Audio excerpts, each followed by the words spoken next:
Marriage is the joining of who I am and who Laura is. Now, if you look at this picture, you'll see that I'm blue and Laura's red. And you'll notice that when you combine red and blue, you get purple. And the marriage is purple. And you can't take any of who I am away. I can't be less blue and still have purple. She can't be less red and still have purple. And the object in marriage, is shown by this next slide, is to grow the purple.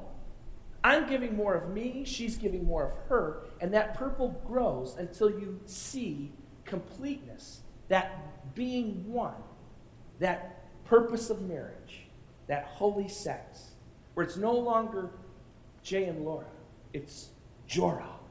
Okay.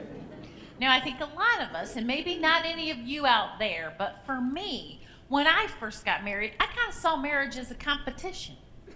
Who's right more? Who's wrong more? Because you see, I grew up in a family of 4. I was the third of 4 children. I was never right.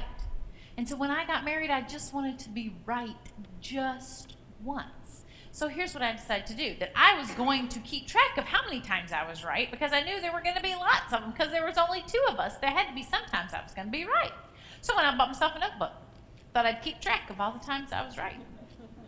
If I had that notebook for you here tonight, I'd open it up and show you that it is empty.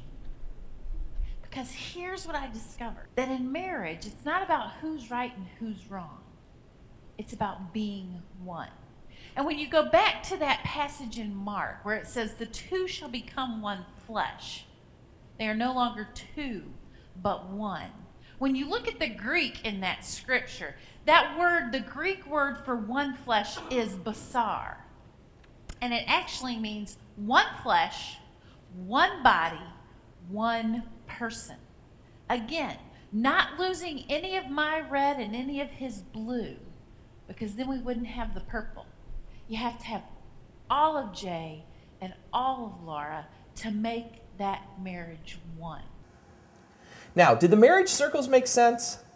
What we don't want you to hear is that we want you not to bring all of the personality that God gave you into the marriage. We want you to bring all of that personality. But what we're talking about when we're talking about losing ourselves is losing that ego, losing that self-centeredness, losing that part of us that says it's all about me.